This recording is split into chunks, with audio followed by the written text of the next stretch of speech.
놀이동산에 가면 자신도 모르게 제일 먼저 가게 되는 곳이 어딥니까?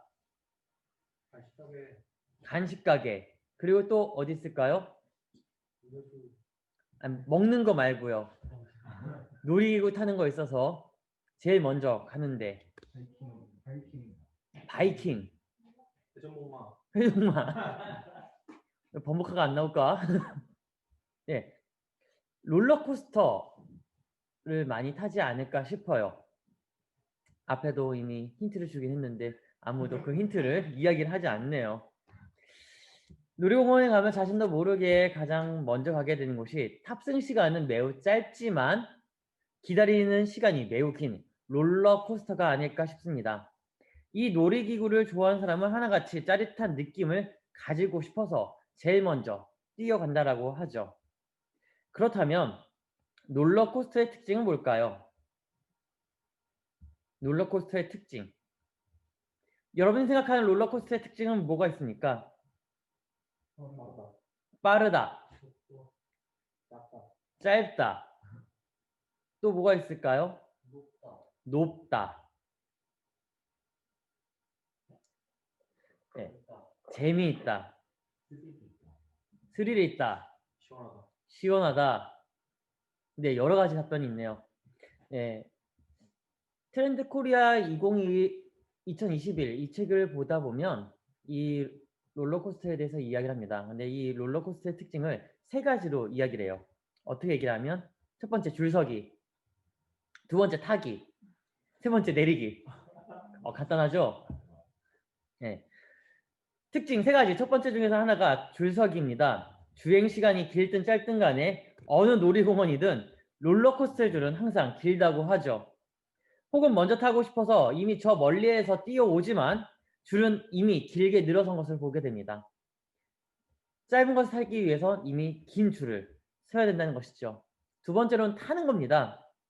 안전벨트를 잘 착용하고 나서는 바로 경적 소리와 함께 이 롤러코스터가 출발을 하죠. 서서히 하늘을 향해서 올라갑니다. 근데 언제 어떻게 오르락 내리락 돌고 돌지는 아무도 알지 못합니다. 이미 눈 깜짝할 사이에 출발한 곳에 다시 도착해 있을 뿐이죠. 마지막. 아쉽지만 오늘은 여기까지라는 멘트와 함께 다 같이 안전벨트 풀고 내립니다. 몇 년 전 한 연예인이 대학에 초청 강의를 갔습니다. 그리고 그 초청 강의에서 이렇게 이야기를 합니다. 사람의 인생은 롤러코스터와 같다. 그만큼 생각하지도 못한 사이에 많은 일들이 생기고 그 일들의 중심으로 휩쓸려 들어가서 자신도 모르는 사이에 자신 스스로가 바뀌고 있다는 그 모든 것들을 보면 우연찮게 보면서 결국은 서로가 서로를 이해하고자 하는 노력은 그다지 없다는 것을 자신 스스로의 삶을 통해서 증명했다라고 말을 합니다. 그렇습니다. 우리는 이미 나를 위한 그리고 나에 의한 나로 인한 이 모든 것에 매우 민감하게 반응하고 단지 즐거움만을 위한 소비를 하고 있다는 것을 볼 수가 있습니다. 내가 누구를 위해서 소비를 한다기보다는 나를 위해서 소비하는 것이 더 많고 또한 나에 의해서 소비하는 것이 많고 나로 인해서 질출되는 것이 더 많다는 것이죠. 오늘 함께 나눌 본문은요. 사도행전 27장의 전체적인 스토리보다는 한 단어에 집중해서 보고자 합니다. 바로 이 단어입니다. 유라굴로. 자, 유라굴로가 뭘까요? 오늘 본문에 유라굴로라는 말이 나옵니다. 힌트가 있어요. 바로 광풍. 그 옆에 태풍이란 말이 있습니다. 유라굴로는 태풍이란 말입니다. 헬라어 유로스와 라틴어 아퀼로의 합성어입니다. 이 유로스라는 말은요. 동풍, 동쪽에서 불어오는 바람이라는 뜻이고요. 라틴어 아퀼로는 북동풍이라는 뜻이 있습니다. 북동쪽에서 불어오는 바람. 생각을 해보세요. 동쪽에서 불어오는 바람과 북동쪽에서 불어오는 바람이 맞부딪힌다. 그러면 어떻게 될까요?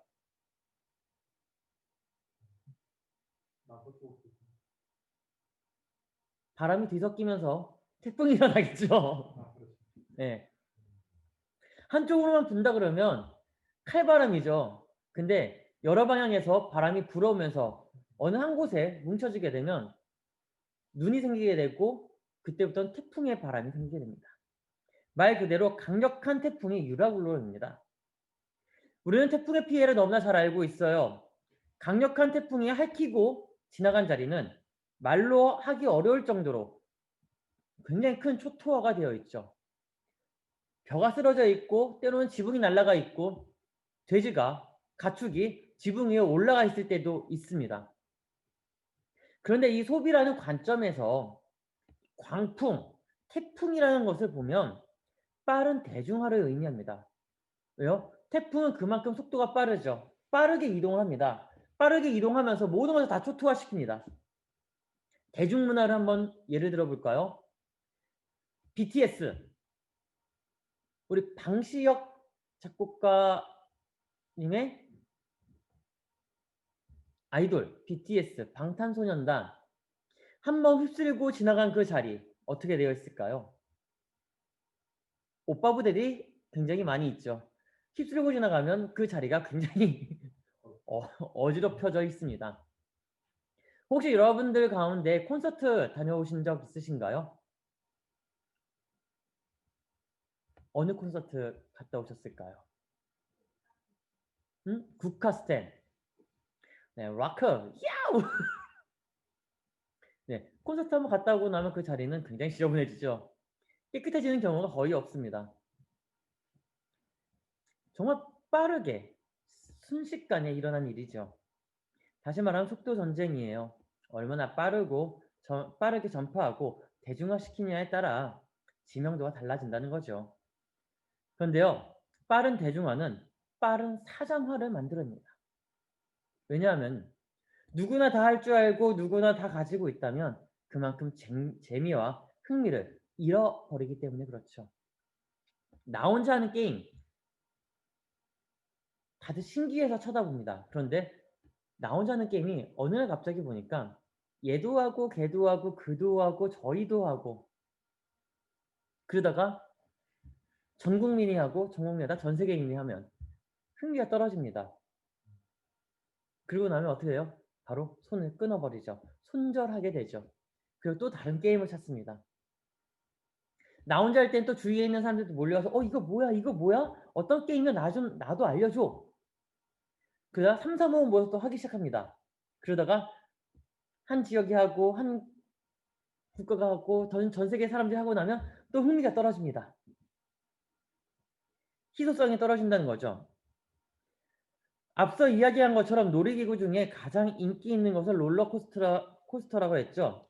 일단 출발하면 재미는 물론이고 예측할 수 없는 속도가 짜릿한 느낌으로 느끼게 만듭니다. 기다리면서 궤도를 이미 다 알고 있지만 정작 탑승하고 나면 이리저리 비틀려져서 마음의 준비도 하지 못한 채 스릴을 만끽하다가 끝나면 미련 없이 그 자리를 떠나고 맙니다. 어느 누가 롤러코스터 다 탄 다음에 한 번 더 타겠다고 그 자리에 가만히 앉아 있나요? 안전벨트 풀리자마자 바로 다른 놀이기구 타기 위해서 뛰어가죠. 아니면 뭔가 먹고 싶다고 또 뛰어가던가요. 그럼에도 왜 다들 롤러코스터를 좋아하는 걸까요? 롤러코스터 좋아하시나요? 저는 개인적으로 안 좋아해요. 저는 그렇게 좋아하진 않습니다. 약간의 고소공포증도 있고 놀이기구 자체를 그렇게 좋아하지는 않습니다. 근데 다른 사람들은 타인들 보면 둘 중에 하나예요. 바이킹 또는 롤러코스터. 양대산맥이죠. 롯데월드 가면 예약제가 있다고 합니다. 제일 먼저 도착하면 예약을 걸어놓고 다른 놀이기구 탔다가 다시 와서 그걸 타고 예약한 걸 타고 또 예약한 걸 타기 전에 다른 곳에 들려서 또 예약을 하고 아주 알차게 탄다고 하죠. 다들 롤러코스터를 좋아하는 이유 가장 재미있기 때문에 그렇습니다. 그 재미라는 것에 모두가 큰 가치를 부여하고 있기 때문에 더 열광적으로 찾는 것이죠. 결론적으로 기승전 재미가 모든 것을 하나로 만들어 주는 아이템이라는 것입니다. 이런 것은 방송가에서도 흔히 볼 수가 있어요. 일상에서도 끊임없는 재미와 가치를 부여하고자 프로그램조차도 매우 기술적으로 조직하고 있습니다. 언제부터인가 먹는 방송이 유행이 되기 시작했습니다. 먹방이라고 하죠. 아프리카 TV, 유튜브에서 먹방이 유행되자 이제는 지상파에까지 등장합니다. 이제는 연예인들 가운데서 잘 먹는 사람들이 모여서 먹방 예능을 제작에 펼칩니다. 혹시 이 프로그램 보셨나요?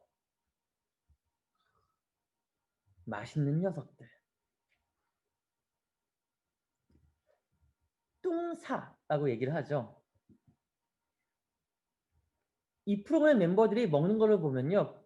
왠지 모르게 먹고 싶고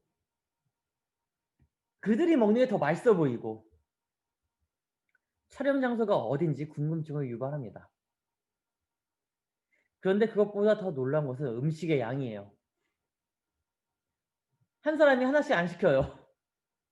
최소한 1.5인분씩 시키죠. 4명이면 도대체 몇 인분일까요? 그것을 보면서 저렇게 먹으니까 살이 찔 수밖에 없다라고 생각이 들게 만드는데 그냥 먹는 것만, 먹는 방송만 보여준다 그러면 굉장히 자연스럽게 지루해질 수밖에 없죠. 그런데 놀라운 게 뭔지 아십니까? 각 멤버들에게 새로운 지령을 줍니다. 마치 예전에 이야기했던 북캐릭터를 만들 수 있는 환경을 제공하면서 새로운 픽사그램을 만들어내요. 그중 하나가 김민경 씨를 중심으로 오늘부터 운동뚱이라는 제목으로 기존의 프로그램보다 더 뛰어난 화제를 만들어내기도 했죠. 혹시 보신 분 계세요? 오늘부터 운동뚱. 어떤 에피소드 봤어요? 스쿼트.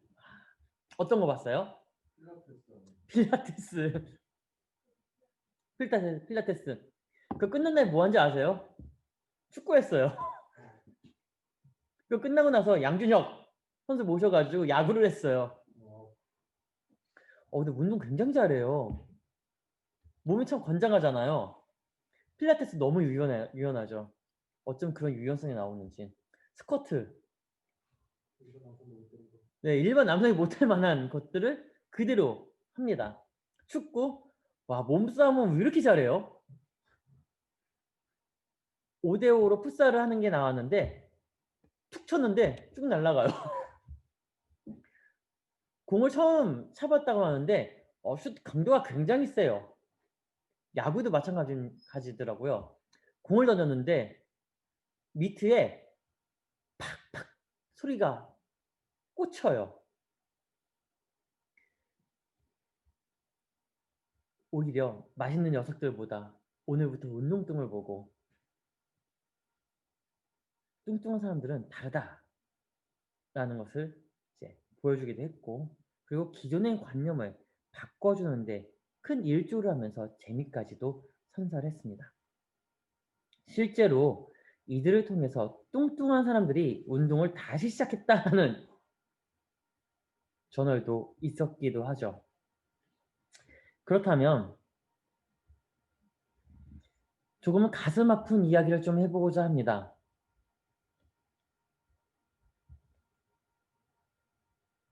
우리 교회 모습은 어떻습니까? 매년마다 교회 학교의 인원은 감소하고 있다고 하고 심지어 장년층의 비율도 감소하고 있다고 합니다. 어떻게 생각하시나요?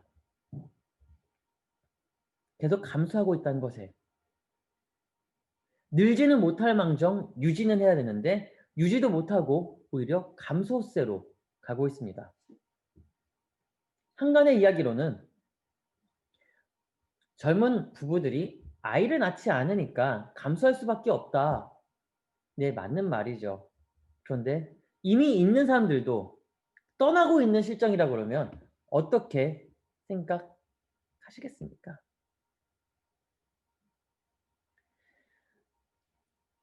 아마 교회가, 기독교가 이들에게 새로운 가치를 심겨주고 있지 못하고 있기 때문에 이들이 떠나고 있는 것은 아닐까요? 기독교의 책임이 매우 크죠. 오늘날의 사람들은 재미와 가치가 함께 공존해야지만 남아 있습니다. 아니, 남아 있는 것이 아니라 계속적으로 새로운 것을 주입해 줘야지만 함께 할 수 있다라는 것이죠. 방송을 볼까요? 앞서 이야기한 한 예시, 맛있는 녀석들이라는 메인 프로그램에 서브 프로그램으로 오늘부터 운동뚱이라는 게 있습니다. MBC의 놀면 뭐하니, 그 안에 유재석이라는 간판 스타가 있지만 그냥 유재석이 유재석으로 나오면서 방송을 하는 건 아니죠. 그가 부캐릭터를 만들었죠. 트로트 가수, 그리고 매니저, 기획사 사장, 그리고 또 뭐 있죠? 치킨, 네, 음식점 사장들 있고요. 그리고 이번 최근에 나왔던 유팡, 마음 훔쳐서 전달한다는 유팡. 한 사람이 여러 가지의 캐릭터를 만들어서 전달합니다. 그런데 그 프로그램 하나는 이미 놀면 뭐하니라는 프로그램이에요. 그냥 이것만 했으면 아마 다들 지루해서 금방 나가 떨어졌을 겁니다. 그런데 에피소드가 다 달라요. 근데 그 에피소드가 단기간이죠. 굉장히 짧게 치고 빠져나갑니다. 쇼타임이라 얘기하죠. 짧게 치고 빠져나가면서 또 다른 짧게 치고 나오는, 새로운 것을 계속 주입하고 있기 때문에 놀면 뭐하니라는 이 프로그램 자체가 굉장히 흥행이 있는 것이고, 맛있는 녀석들이라는 프로그램 자체가 이 다른 하나의 웹서핑 때문에 또한 흥행이 있는 것이고, 심지어 요린이들을 위한 요리 프로그램 백종원의 백파더, 요리 하나 가지고 굉장히 많은 것들을 하잖아요. 근데 매주마다 그 요리가 다 다릅니다. 재료는 똑같을지 몰라도 다 다른 게 나와요. 그러니까 거기에 대한 흥미, 재미, 신기함으로 타고 들어가는 것이죠. 그런데 이런 것들을 이룰 수가 없다면 미련 없이 떠나는 것이 오늘의 실정입니다. 마치 롤러코스터처럼 말이죠. 잠깐의 재미를 위해서 그것을 기다리고 타고 빠져나가는, 다시 말하면요, 예측할 수 없는 즐거움과 그것에 대한 가치를 심겨줘야지만 교회도 이제는 살아남을 수 있다는 소비적 관념을 보여주고 있는 겁니다.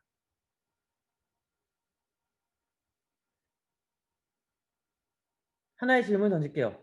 교회가 재밌나요? 흥미가 있습니까?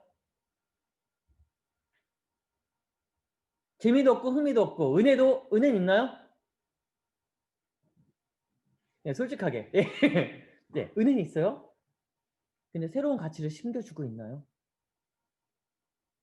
보편적으로 볼 때. 이미 사회와 문화는요, 변해가고 있어요. 다 달라요. 70년대 다르고 80년대 다르고 90년대 다르고 2000년대 달라요. 그런데 교회는 아직도 그대로라는 것이죠. 다들 예수는 알고 있어요. 그런데 그리스도는 몰라요. 교회는 알아요. 근데 십자가는 알지 못해요. 대다수가 교회를 가는 이유가 그냥 예배 때문에 가는 걸까요? 신문화를 배울 수 있기 때문인가요? 이미 예배를 배우는 것, 예배를 알아가는 것, 그리고 신문화를 배울 수 있는 것은 이미 다 지났습니다. 70년대 중반부터 또는 80년대부터는 교회가 새로운 문화를 가지고 이끌어 나간 트렌디한 하나의 장소였어요. 근데 이제는 교회는 트렌디한 장소가 아니라 이미 보수적인 사람들만 모여있는 장소가 되어버렸습니다. 내 것만 지키면 그만이다. 다른 건 다 몰라도 돼. 내 것만 지키면 돼.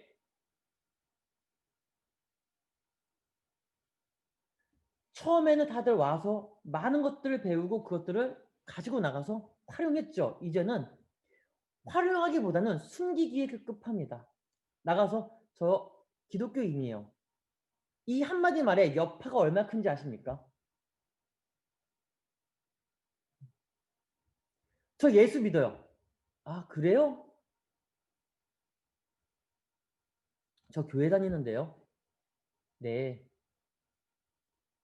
다들 달갑게 생각하지 않습니다. 왜요? 이기적이고 개인주의적이며 자기밖에 모르니까. 많은 교회들이 있지만요. 그 교회 가서 앉아 있으면 누군가가 종이를 하나 들고 옵니다. 그리고 쓰라고 해요. 뭘 쓰라고 하는지 아세요? 등록카드예요. 예를 들어서 사람이 원래 본교회가 있는데 출장 때문에 지방 갔어요. 못 올라오니까 타교회 가요. 예배를 드리기 위해서. 예배하기 위해서 예배 가요. 근데 가서 앉았는데 종이가 쓱 나와요. 쓰래요. 아, 저 출장 때문에 왔습니다. 아니요, 쓰세요. 아, 저 원래 다니는 교회가 있어서요. 아, 여기로 이사 오시면 되겠네.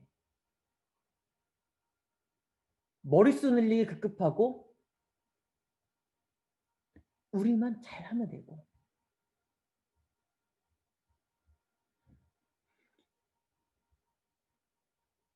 마음 아프고 속상해지지만 한 가지 이야기를 좀 꺼내보고자 합니다. 어느 한 교회를 갔는데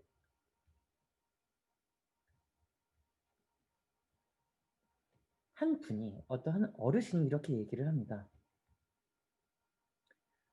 우리 교회가 더 크고 성장하기 위해서는 저 건너편에 있는 교회에 있는 사람들 다 데리고 와야 돼. 앉혀서 쓰게 만들어야 돼. 그게 다 하면 다른 편, 저 건너편에 있는 교회에 있는 사람들을 다 데리고 와서 앉혀야 돼. 우리 교회가 하나님이 있는 교회고 우리 교회가 말씀 있는 교회고 저기에 있는 교회는 아무것도 없는 쭉정이와 같은 교회야. 굉장히 충격이었습니다. 내 교회만 교회고 저 교회는 교회가 아니다라는 이원론적인 생각에 우리는 이미 그것부터가 교회를 등 돌리는 하나의 이유가 되어버린 것이죠. 그리고 그 교회 안에서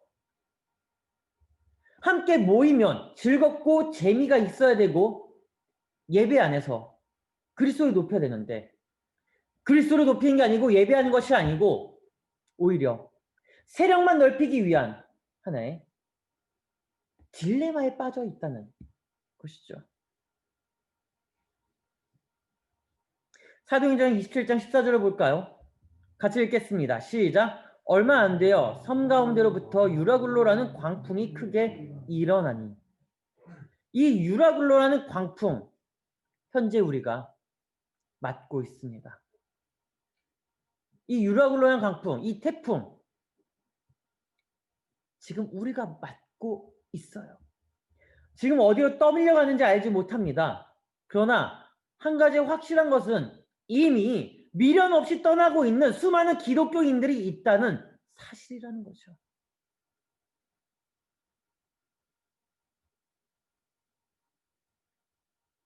단지 재미와 가치 때문에 떠나고 있다고 이야기하는 것보다 현 사회에서 살아가고 있는 우리에게 기독교가 새로운 가치를 심겨주지 못하고 있기 때문에 현 사회에서 너무나 멀찍이 떨어져 있기 때문에 그리고 변화의 흐름을 읽어내지 못하고 그 파도를 거부하고 있기 때문에 떠나고 있는 실정이라는 겁니다.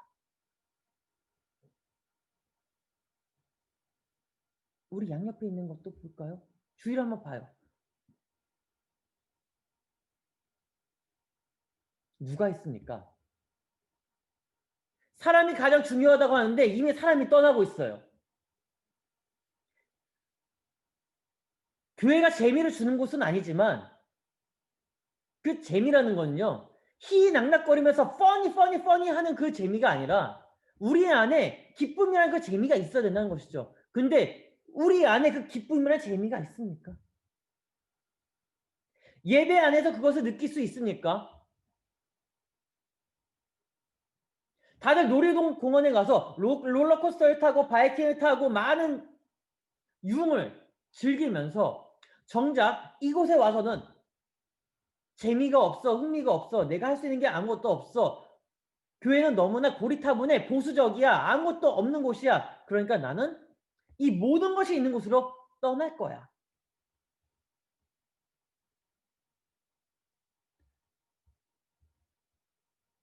앞으로 우리 교회가 가야 할 길은 새로운 가치가 필요하고 새로운 재미의 서치가 필요하고 전략과 기술이 필요한 것이 이제 우리 교회가 가야 할 길입니다. 그냥 보수적인 것을 고수한 것이 아니라 변화의 길을 모색해가지고 그 변화를 받아들여야 된다는 것이죠. 그 변화 속에서 새로운 것을 또한 창출해내야 된다는 것입니다. 그래서 많은 기업들이 위험을 감수하면서도 새로움을 원하는 소비자들에게 신선한 자극을 주기 위해 빠른 생애사 전략을 쓰고 있습니다. 그렇게 노력해서 소비자들에게 접근해 갑니다. 하지만 교회는 그렇지 않죠. 그저 전통을 지켜야 한다는 것 하나로 많은 것을 잃어가고 있습니다. 전통이 뭡니까? 지켜야죠. 지킬 건 지켜야 됩니다. 그런데 지키면서 변화할 것은 변화해야 되는데 그것을 배제하고 그냥 전통만 지키겠다고 하면 그때부터는 모든 것을 잃어버리는 겁니다. 앞서 이야기한 것처럼 삶을 잃어버리는 거죠.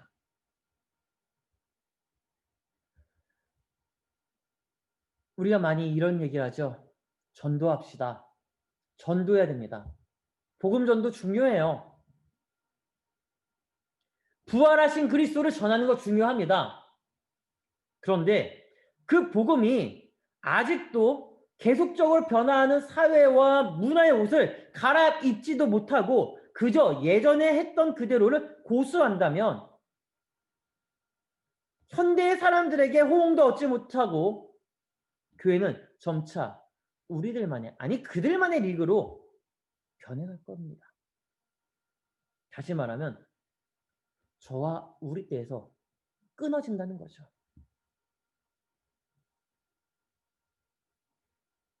롤러코스터 라이프. 저도 여러분도 이 롤러코스터 라이프 안에서 살아갑니다. 재미가 있으면 좋죠. 흥미가 있으면 좋죠. 그리고 단타를 치고 빠지고 참 좋아합니다. 장기간을 가는 거 참으로 어려워해요. 길게 가는 거 참 어려워해요. 왜요? 지루하니까요. 버티기 힘들잖아요. 그러니까 저축도 단기 저축이 더 크게 성행하고 있는 것이고 주식도 단기적으로 치고 빠지기. 빨간불 들어오면 최소 10%만 들어오면 빠져. 기다리지 않아. 그것을 다 걷어들인 다음에 다른 곳에 또 투자해. 그리고 얼마 되지 않아서 또 빨간불 뜨면 조금만 올라가도 빼. 왜요? 계속 오르고 있는 것을 기다리다 보면 어느 순간 파란불 뜨고 마이너스가 되고 본전 찾겠다고 기다리다가 모든 것을 다 잃어버리니까요. 이 롤러코스터 라이프를 즐기는 사람들은 단지 재미만을 가지고 살고자 하지 않습니다. 그 안에 가치가 분명하게 담겨져 있습니다. 자신의 삶의 가치, 삶의 철학, 그리고 어떻게 해야 될지에 대한 궁금증, 물음이 이미 그들 안에 담겨져 있다는 것이죠. 가치 없는 재미는 이미 죽은 재미라는 겁니다. 이를 역으로 보면 나에게 그리고 우리에게 생활에 있어서 가치 없는 복음은 곧 스스로 사장시키는 복음으로 증명하고 있다는 거죠. 믿는 만큼, 안 만큼, 보고, 듣고, 배운 만큼 삶에서 살아가는 것을 보여줘야 되는데 보여주지 못한다. 이미 그 복음은 죽은 복음이라는 거예요. 말로만 하는 것이 아니라 내가 진짜 거기에서 변화했다, 변화하고 있다라는 것을 나타내 보여줘야지만 그 안에서도 재미를 느끼고 흥미를 느끼고 다른 사람들이 그것을 보고 들어온다는 것이죠. 그런데 교회를 봐요. 우리 교회뿐만 아니라 모든 교회를 봐요. 싸우기 바쁘죠. 안 하려고 하죠. 그러다 보니까 사람은 점차적으로 줄어들고 통폐합되던가 아니면 아예 사라지던가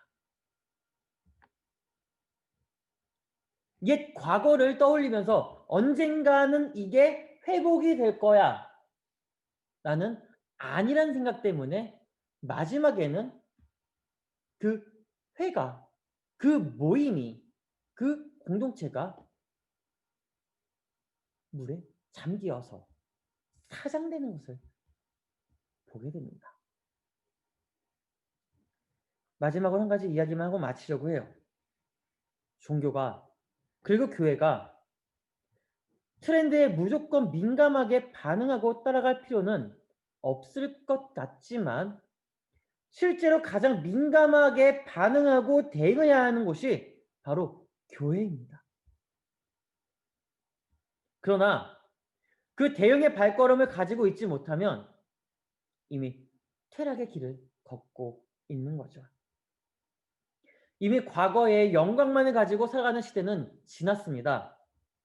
수많은 기업들이 위험성을 가지고 있다는 것을 알면서도 새로운 곳에 투자를 하고 새로움을 만들어낸 것은 소비자와 더 가까이 하기 위해 한정판과 같은 무언가를 만들어서 이벤트를 새롭게 펼쳐내는 것은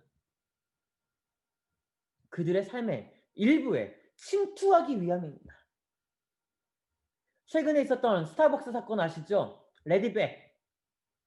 그것을 구입하기 위해 프리퀀시를 모으기보다 그냥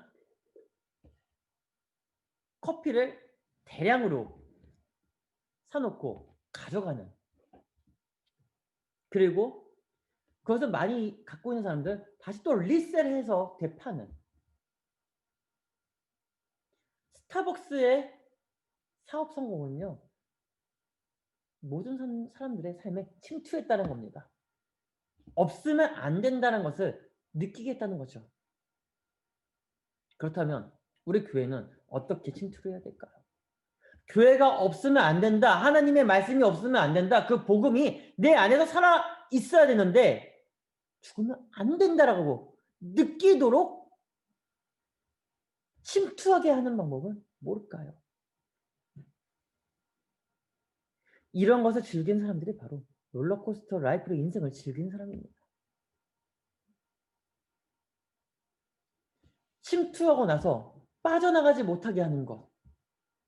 이 인생을 즐기는 사람들이 대다수가 프랜차이즈 커피숍을 많이 가죠. 그 중에서 스타벅스. 왜요? 스타벅스에는 무엇을 파나요? 커피를 파는 곳인가요? 스타벅스는 즐거움도 팔지만 스타벅스는 인생을 파는 곳입니다. 라이프 스타일을 파는 곳입니다. 그래서 스타벅스 커피 한 잔을 들고 다니는 내가 뭐라도 된 것처럼 다니잖아요. 스타벅스 커피 숍에 들어가서 한 잔 시켜놓고 테이블에 앉아 랩탑을 꺼내서 뭔가 하고 있으면 사람들이 쳐다볼 때 아, 내가 뭐가 좀 됐구나 라는 걸 생각하잖아요. 침투한 거죠. 아마 절대로 없어지지 않을 겁니다. 절대까지는 좀 그렇지만 한국의 커피숍 중에 한 군데 카페베네 전국 매장이 국내 커피숍 매장에서 가장 많았지만 지금은 찾기가 정말 힘듭니다. 건너마다 다 있었지만 이제는 건너마다 없습니다. 왜요? 침투하지 못했으니까요. 그들의 삶에 침투하지 못했으니까요. 우리는 이미 유라굴로 광풍, 이 태풍의 한 중심으로 들어왔습니다. 이 태풍이 떠나면 초토화로 무너져 가만히 있으면서 그냥 초토화된 것을 볼 것인지, 아니면 그 초토화된 곳에서 다시 재건할 것인지는 이제 우리 손에 달려 있습니다. 그렇습니다.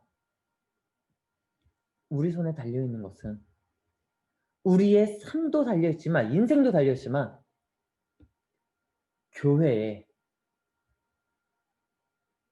삶도 달려 있다는 것입니다. 왜요? 우리는 그리스도의 십자가로 구원받은 사람들이고, 이 구원받은 사람들은 교회를 지켜야 할 의무가 있고, 근데 그 교회를 지킬 때에 그냥 자리만 지킨다 해서 지키는 것이 아니라 하나님 나라를 확장시켜 나가는 것은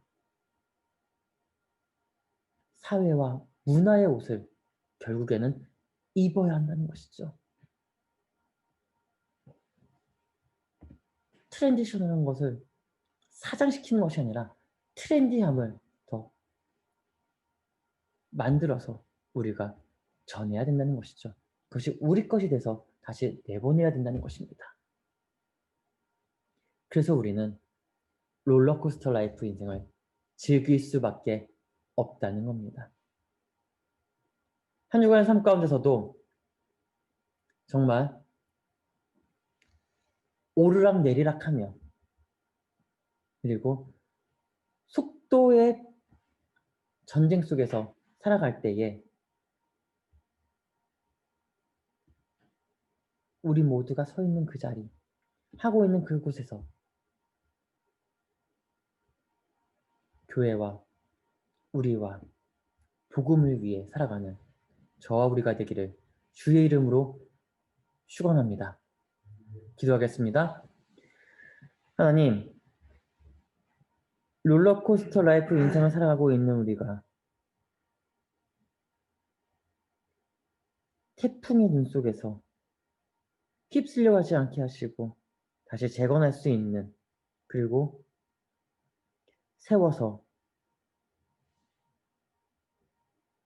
번창할 수 있는 하나님의 힘과 지혜를, 능력을 허락하여 주시옵소서. 2020년도 얼마 남지 않았습니다. 남은 날들을 잘 정리하고 새해를 맞이할 때에 우리가 다른 어떠한 것보다도 하나님을 위한, 또한 하나님에 의한, 하나님으로 인한 삶을 살아가는 우리 모두가 되게 하여 주시옵소서. 감사하며 예수님의 이름으로 기도드립니다. 아멘. 축도함으로 모든 예배를 마치겠습니다. 이제는 우리를 구원하신 예수 그리스도의 은혜와 독생자 아들을 아낌없이 내어준 하나님의 사랑하심과 성령의 교통하심이 롤러코스터 라이프 인생을 살아가는 우리들에게 사회와 문화의 옷을 덧입고 변화의 발걸음을 가지고 나가는, 또한 그것을 새롭게 전하며 전파하는 하나님의 사람들이 되기를 이제부터 영원까지 간절히 축원하옵나이다. 아멘.